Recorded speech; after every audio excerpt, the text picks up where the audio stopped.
95-93 your final as Orlando gets on the board in the series. Boston still with a 2-1 series lead. It's Celtics postgame live. Tom Giles, Chris Forsberg, Eddie House. A third quarter in which the Celtics only scored 11 points, yet they come back, tie the game late there. We'll go through some of the highlights coming up in just a bit. They were able to tie the game, but Franz Wagner making a couple plays down the stretch, and the Celtics running out of opportunities. Eddie, I'll start with your opening thoughts on this one. Well, I think we turned the ball over too much. 21, that's uncharacteristic of us, turning the ball over that many times, 21 turnovers. Gave up 26 points, and we didn't really move the ball. If you look at the assist numbers that we only had 15 assists. So we weren't really making them have to react to what we were doing. We were reactionary to what they were doing to us defensively. And so I think that's part of the reason we had our opportunities there late.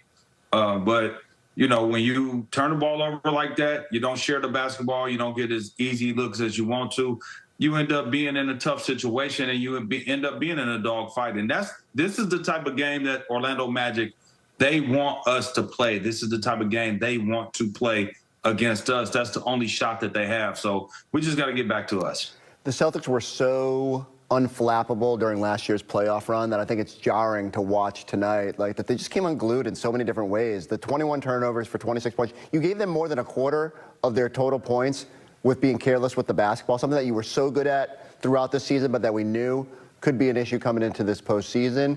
You look at that third quarter, and I'm not going to name names, Tom Giles, but in the pregame show, someone said, man, they've been so good in the third quarter. They've been very good in the third quarter. As it turns out, the third quarter is the pivotal quarter in this series, and the home team is taking care of business. 3 of 17 from the field, 1 of 8 beyond the three-point arc, 7 turnovers. Thanks, Tom Giles, for bringing up how good they've been in the third quarter this year.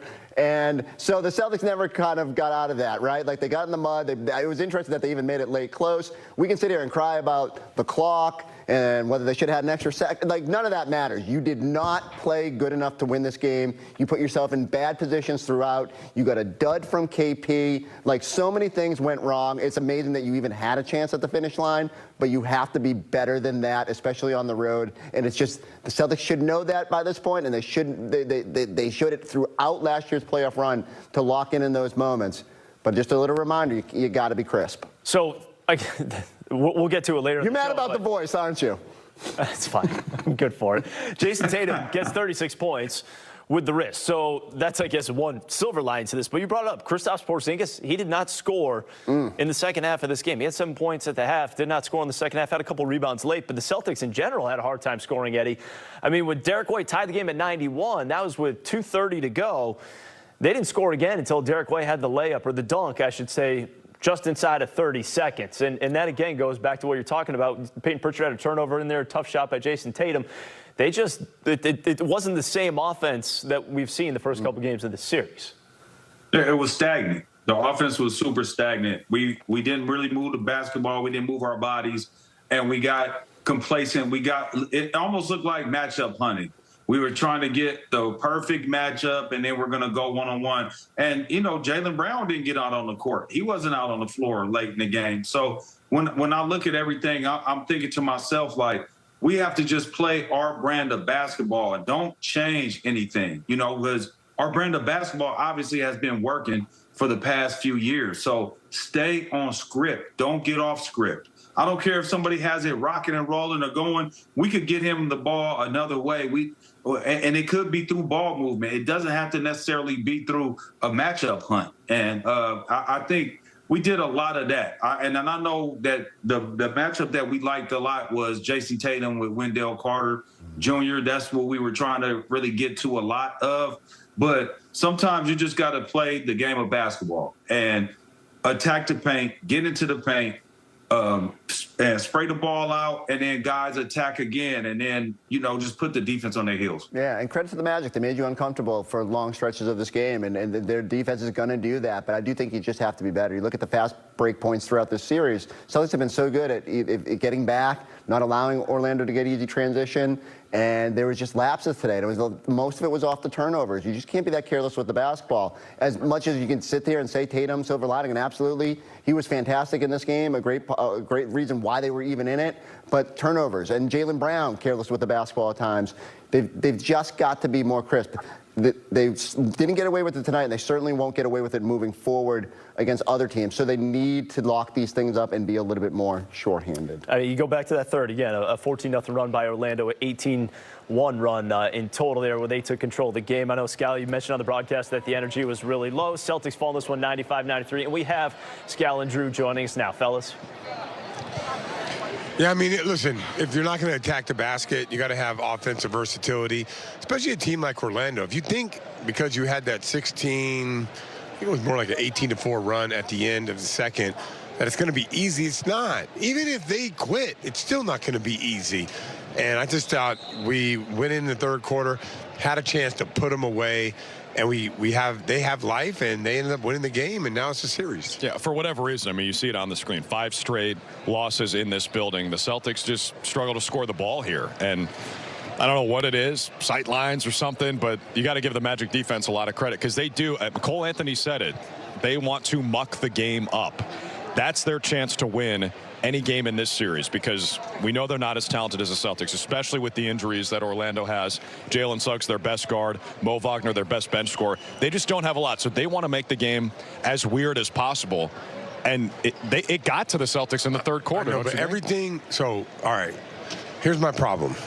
Everything for the Celtics is always countering, right? If they do this, we do that. They put this guy out there, we're going to attack him, right? Everything. Well, if they crash 4 guys to the rim, they want to jam up a rebounder. Like, that is like bitty basketball no-no, right? Like, we're not talking about the NBA where you have countless guys who could push the ball, kick it out to another guy who could knock down a wide-open shot. So we're having trouble getting open shots. They're jamming us up on the boards. They're crashing 4. Yet we still decide to walk it up, which plays into their hands. Now, listen, if I was guarding the Celtics, and they had a 10-point lead on me, that is exactly what I would do. I would foul every time. I'd crash the boards. I would challenge them to run. If you look at their pace in the second half, it's not. But my point is, if you're that good, you should be able to counter that.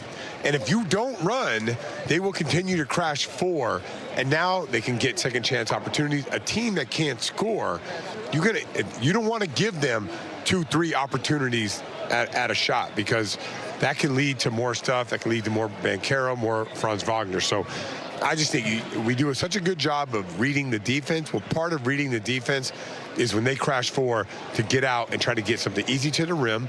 And when we did that, we got stuff easy to the rim. Yeah, and keep in mind, the Celtics dominated the glass in Game 2, or plus 12, 13 offensive rebounds. Magic flipped the script, and part of it is what you're saying, Scal, with how they crashed 4. I just want to say, on the end of the game where, we thought it should have been 0.7 or 0.8 on the clock, and they didn't look at it, David Guthrie came over to us and said, we can't use replay in that situation. The only time you can look at the clock is in an game scenario if it's zeros on the clock, or to see if they got it off before the shot clock expired. Here's a text I have. The on-court officials deemed that the .3 accurately reflected when the timeout was called by Boston. It was wrong. It was 0.8. I mean, they got it wrong, period. The clock malfunction replay triggered can only be used if the game clock goes to 0 or should have gone to 0, which wasn't the case here. If the officials see themselves that more time should be on the clock, they can make the adjustment, but the replay cannot be used in that situation, which, let's just be honest, they got it wrong twice. They got it wrong on the inadvertent whistle because Scal talked about it in the play-by-play. Derek White makes that basket with more than 28 seconds left. You can't have a shot clock of 25. So how is there a differential smaller than 4? Yeah. How is that possible? It can't be mathematically. After the inadvertent whistle, which again is inadvertent, shouldn't happen. After the inadvertent whistle, it goes to 14 when the game clock's at 17.8. That you're missing some math there. That doesn't work. And then it's wrong at the end. It should have been 0.7 or 0.8, and they can't look at it, which is the rule. I get it, but it's just a bummer. And all that equals out to, and we shouldn't have been in that situation, whatever, but it's the difference between 1.1 and 0.3 in the NBA is massive. It's huge. I mean, the Celtics had no chance at the end aside from Derek White throwing it off the rim, which was the best thing they could have possibly done in the situation, but it was a really tough situation. So anyway, it's not why they lost. Just trying to provide some clarity on that whole